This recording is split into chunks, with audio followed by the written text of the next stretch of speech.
What do we do if we have some troops for an army that is ready and painted, but we need to paint up the command squad, and that command squad and the leaders in that command squad look very similar to our normal troops? What we want to do is be able to paint these in a way that is cohesive, but still standing out as a slightly higher ranked individual or unit. And we're going to be tackling that today. You may remember we released a video recently around our Canadian Mountie / 17th century British uniform inspired Astra Militarum, and we painted up the troops in that, and now today we're going to be tackling the command squad.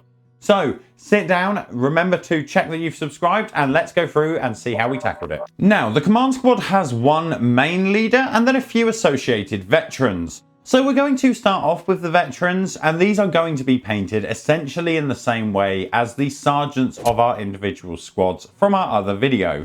If you missed the last video, then do remember to check it out. But in brief, we will be starting from a zenithal undercoat. All of the upper sections are going to get a contrast layer in red. The trousers are going to get a contrast of a navy tone, with the boots getting a reddish-brown contrast. The latter two are tones we mix together, but you can use out of the pot ones if you have them available. All of the things like bags, metals, get a nice brown contrast. And then we're going to be picking out all of the straps that cover the front of the models and intersect any of our red armor. With these will be painted as a white. Finally, we have the metals. They were previously painted in the brown contrast, and what we're going to do is just overbrush a little bit of metal over the top in the form of some dark bronzy brass tones. Then all of our accessories can get a simple layer of green, which is the associated color of our base. Now that's essentially a brief of the entire last video in this series, compressed down into about 40 seconds. But if you want some more details, I would go and check out that video. And that essentially brings up to the point that our current troops are, and conveniently, most of this unit are actually veterans. So we're going to be painting them at least to this standard, and then we're going to be pushing them a little bit further through the use of some additional highlights and things like that on top of our contrast layers. Naturally, we could do this for all of our troops, but at bare minimum, it's nice to put a little bit more effort into our command squad, and this will also show them up a little bit more on the field. Let's then start off with the reds, and here we can do a simple round of highlighting, and we want to be using a bright red. But we do want this bright red to naturally be brighter than our original contrast layer, and then this will build out those brighter highlight sections. Essentially, we're going to be using the contrast layer as a sort of guide and a map. By working with the contrast and the zenithal layers, we can quickly build up a nice transition from a darker recess red to the new bright surface red. Then we can work on the trousers. This is just going to be simple edge highlighting, and we're going to want to use a dark to mid navy blue, which will nicely complement the undercoated and base coated trousers. And we want to catch all of the most raised and sharp edges.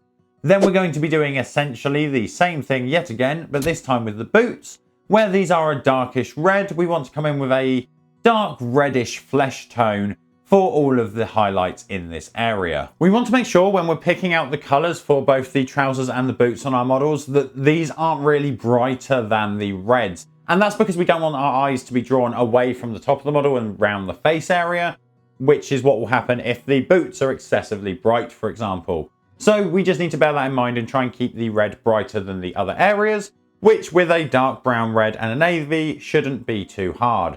That just leaves the main other bulk areas, which is going to be things like the metallics and the browns.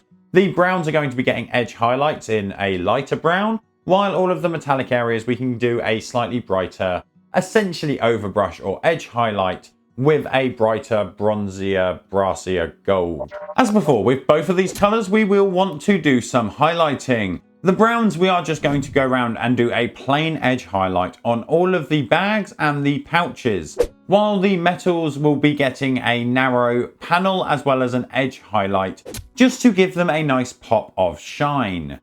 I'm not going to be touching any of the green that we used in our variable color schemes based on our basing, because I expect that would be changed depending on where your models are based and what environment they're in.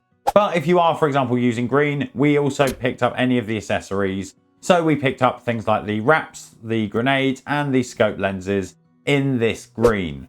This then leaves us with all of the blacks. And here we have the hat and some other areas like neck armor. First, we're going to be starting off from a black base coat, either from a black undercoat or a black Legion application of a contrast.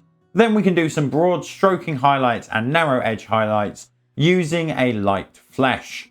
Once that flesh is dry, we can then slap a black wash over all of the areas which we want in this dark black greyish tone. And what that will do is darken down and desaturate the flesh that we've applied into a nice grey highlight. Now that is essentially the entourage for our commanders done. These guys got painted the same as our normal folks, but they did get those additional highlights, which in theory we could apply to all of our troops if we wanted to paint them to this same standard.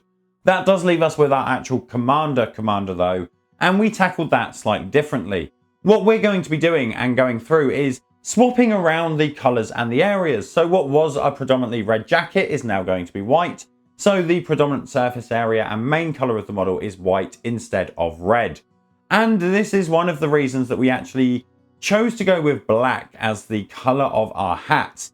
As you may know, we converted and themed this on kind of Canadian Mounted Police, and they tend to have circular hats a bit like our standard troops, but they are normally beige and we decided to go with black. And the reason for that is I had this intention to make our models slightly lighter, and I thought by having lighter hats on these models, it may also hurt the overall level of colour contrast, and by having some black on there, it is a nice neutral tone in the rest of the army, which works well with whatever combination of red and white we will be using. So that's why we made the decision for black hats instead of beige hats. Anyway, let's jump on and see how we actually tackled the commander. Kicking it off, we can start with the whites, and this is going to be one of the few areas that we do not use contrast as a base coat. What we want to do is start from our typical zenithal or white base coat, and then lay down a medium to warm flesh tone. This may take a couple of coats to get a nice smooth base coat, but once we've worked around and applied this over everything, we can start to blend up in brightness. We're going to start by mixing in some of the light flesh into our mid flesh. Mixing this up to a rough 50-50 mix, we can do some broad highlights, catching most of, or if not all of, the cloth.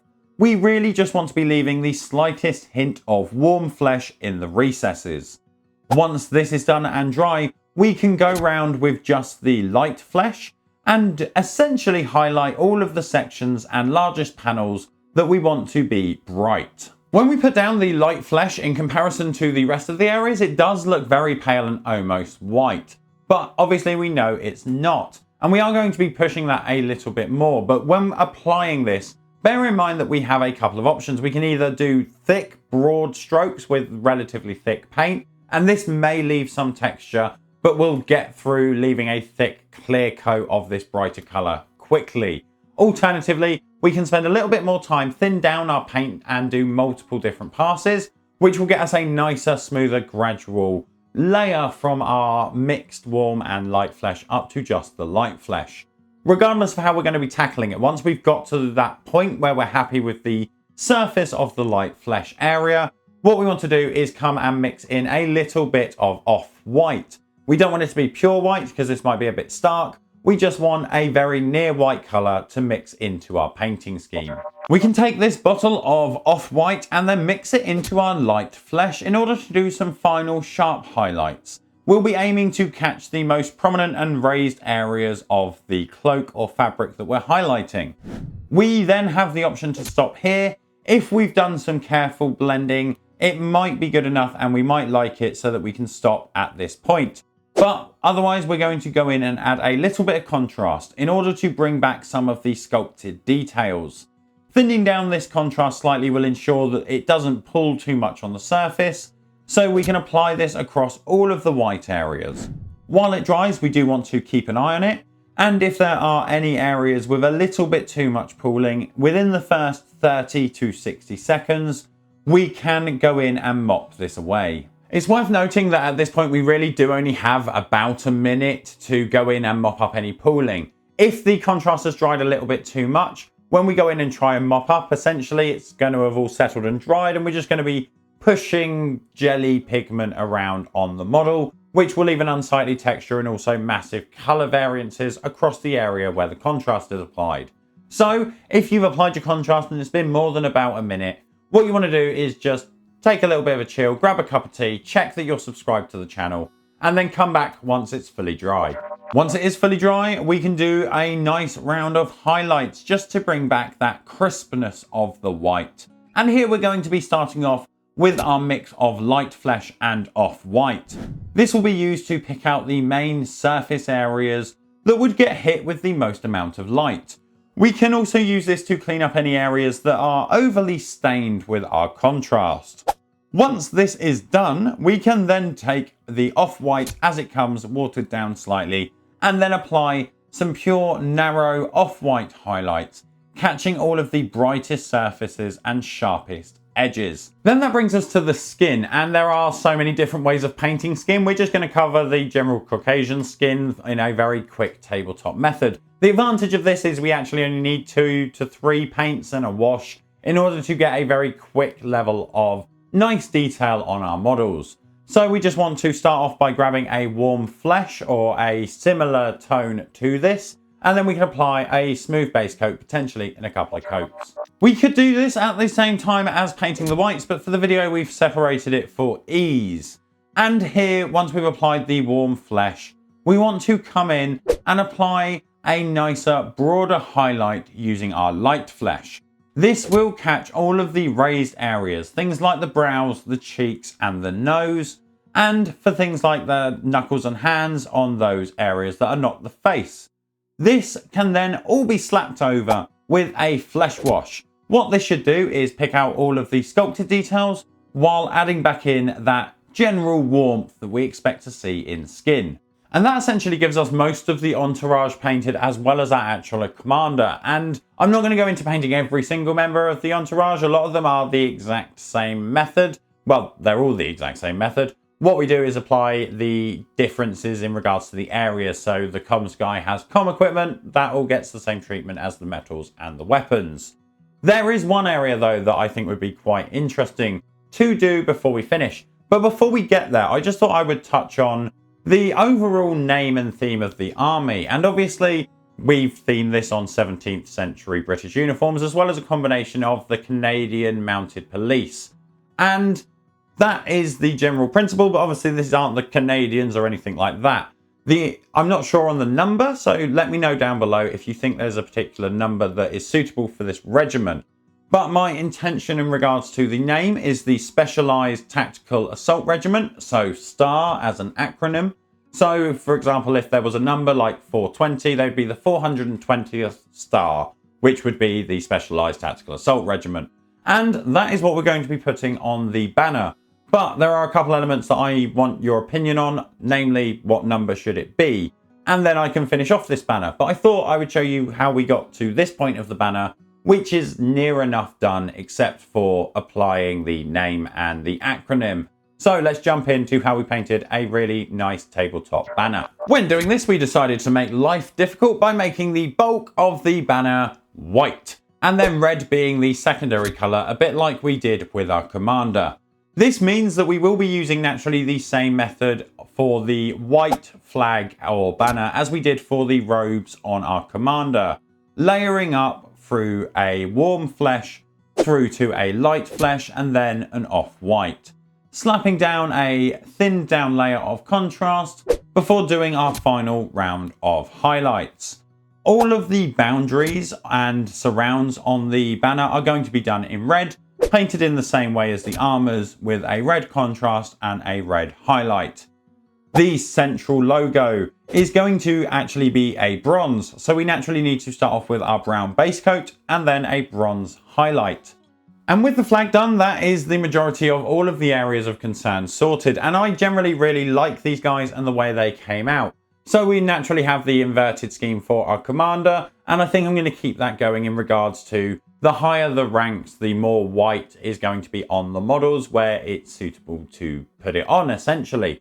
The only thing I'm now considering is a commissar. Should a commissar still be black, or should we be putting a commissar entirely in white and having their differentiating feature be a white hat as well as white robes or armor? Let me know what you think. I'd be awfully concerned and interested to find out what you think would be the best route for that. And obviously, while you're doing that, you can let us know what the number for our regiment should be in your opinion, because I'd be really interested to find out. And obviously now, if you're at this point in the video, you are, I believe, invested and you quite like what we're doing, and you might not have seen, or hopefully should have seen, the video where we convert up these original guys for the video, where we did all of the tweaks from the various kits and the combat patrol to make our unique star teams.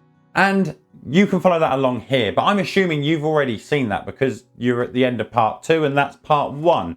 So if you have already seen that one, you might be interested in this one, which is another combat patrol style video where we do similar sorts of things to what we did here, just with a little bit less conversions. So that is essentially it. Remember to subscribe so that we can see you next time.